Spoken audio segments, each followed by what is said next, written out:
नहीं, शुरू करते हैं खालिक ज़ुल जलाल के बबरकत नाम से, जिसने हमें इंसान पैदा किया, अशरफुल मखलूक़ात बनाया, सबसे बड़ी बात आला व अफ़ज़ल नबी अता किया। उस नबी का फरमान है कि इल्म हासिल करो माँ की गोद से कब्र के रोज तक। उसी इल्म के हसूल के लिए आप में और बाकी सब लोग सरगर्दाओं सरगर्म हैं, मंजिल उसे मिलेगी जो शख्स मेहनत करेगा। स्टूडेंट, आज की इस वीडियो में हमने बेसिकली रेक्सिया में स्पोरोफाइट स्ट्रक्चर की डेवलपमेंट को और इसके साथ साथ लाइफ साइकिल को देखना है। चलते हैं हम अपनी फर्स्ट वन स्लाइड की। अगर हम स्पोरोफाइटिक फेज को देखें रेक्सिया में, तो जो फर्स्ट वन स्ट्रक्चर है, हमें इस चीज का पता है कि बेसिकली जाइगोट ही वो फर्स्ट सेल है जिससे स्पोरोफाइट जनरेशन स्टार्ट होती है।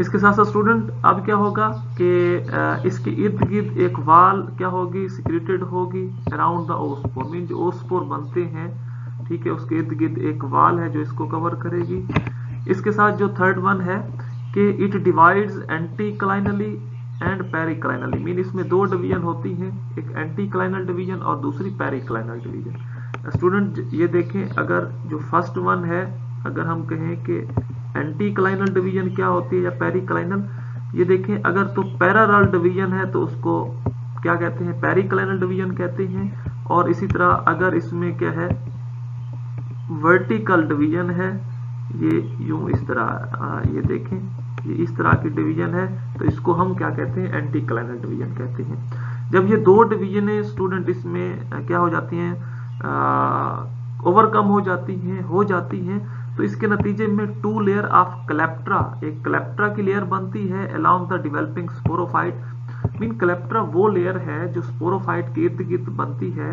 जो स्पोरोफाइट के स्ट्रक्चर को प्रोटेक्ट करती है। ठीक है, ये एक है प्रोटेक्टिव लेयर है जिसे क्लेप्ट्रा कहते हैं। इसके साथ साथ स्टूडेंट जो रेक्सिया का स्पोरोफाइट स्ट्रक्चर है, इसमें फुट और दूसरा सीटा ये एब्सेंट होते हैं।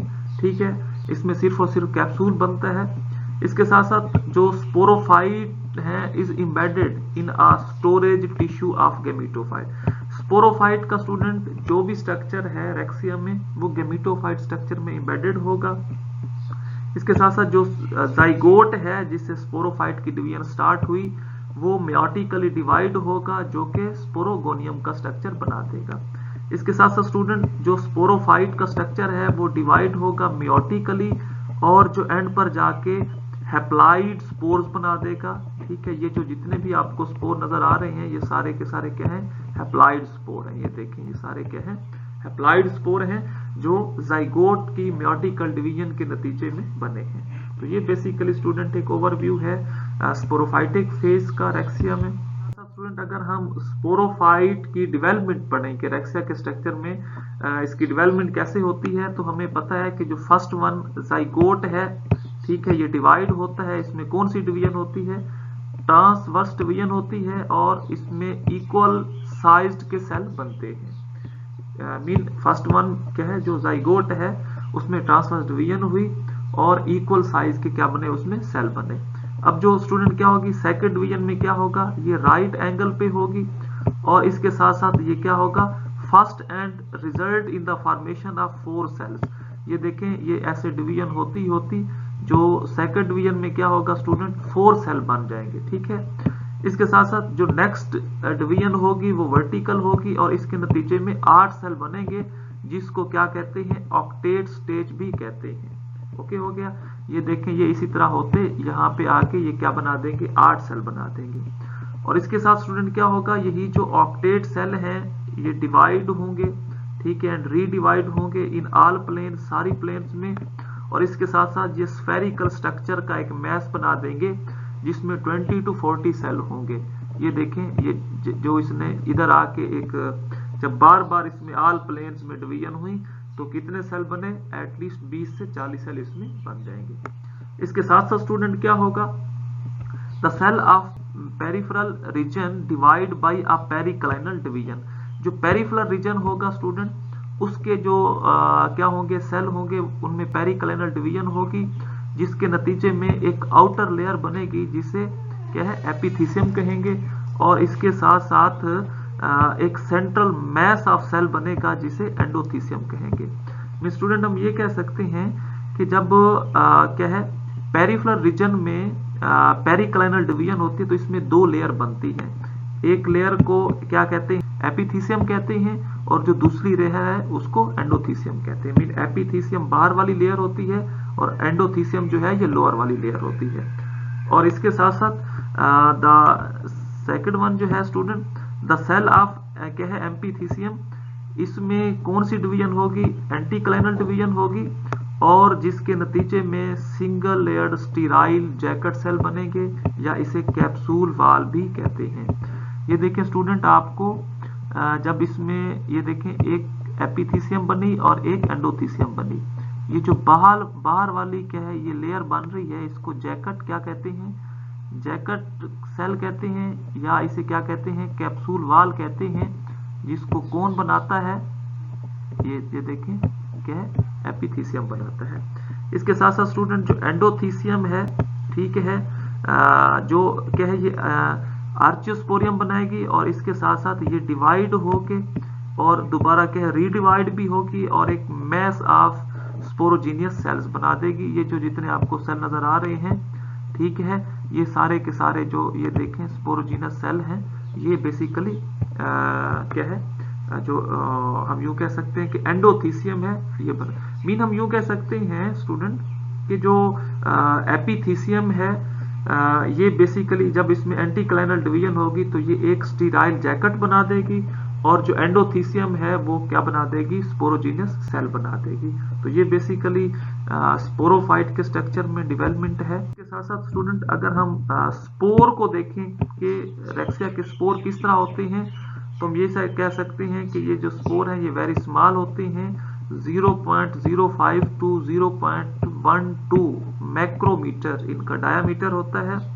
इसके साथ साथ ये हैप्लॉइड स्पोर होते हैं, यूनिन्यूक्लिएट होते हैं और पैरामाइडल होते हैं। पैरामाइडल इन शेप मीन ये क्या होते हैं, तीन कोनों में क्या होते हैं, डिवाइड होते नजर आते हैं। इसके साथ साथ स्टूडेंट ये जितने भी स्पोर हैं ये रिमेन सराउंड्स बाय अ 3 लेयर। इन स्पोर में 3 लेयर होती हैं। जो फर्स्ट वन है वो एक्सोस्पोरियम है, उसके बाद जो मीजोस्पोरियम है, और जो लास्ट वन है वो एंडोस्पोरियम है।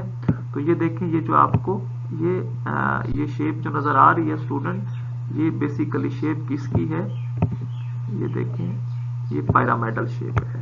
तो ये बेसिकली इसके स्पोर के बारे में है। स्टूडेंट अगर हम इसके लाइफ साइकिल को देखें तो हमें पता है कि जो स्पोरोफाइट स्ट्रक्चर है, जो सेक्स ऑर्गन है, वो इसकी डॉर्सल सरफेस पे मौजूद होते हैं।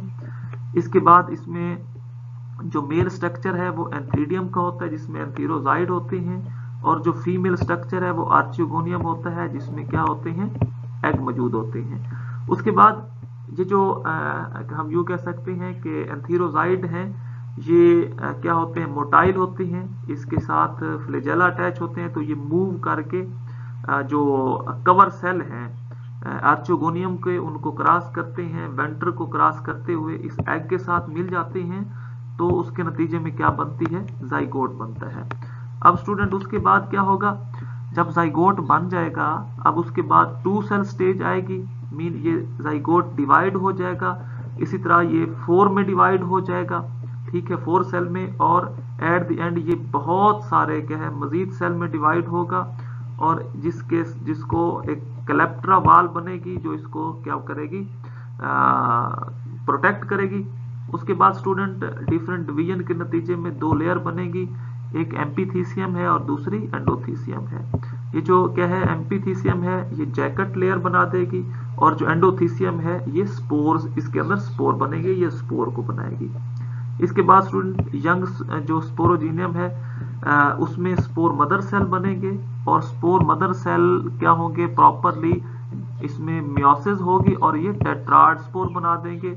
और यही जो टेट्राड स्पोर हैं ये एक प्रॉपर मेच्योर स्पोर बना के ये जर्मिनेट करेगा, जिससे जो फर्स्ट वन है एक इस जर्म ट्यूब से एक यंग थैलस बनेगा, जो मेच्योर थैलस में क्या हो जाएगा, डिवाइड हो जाएगा। तो स्टूडेंट जो फर्स्ट वन क्या है स्ट्रक्चर है ये गेमेटोफाइट जनरेशन है, और उसके बाद जो सेकंड वन है ये स्पोरोफाइट जनरेशन है। तो ये स्टूडेंट बेसिकली एक लाइफ साइकिल है रेक्सिया का। आ आज का लेक्चर था। किसी भी कंफ्यूजन की सूरत में आप कमेंट्स बॉक्स में अपना क्वेश्चन टाइप कर सकते हैं, इंशाल्लाह उसका आपको रिस्पॉन्स जरूर मिलेगा। Thank you, Allah Hafiz.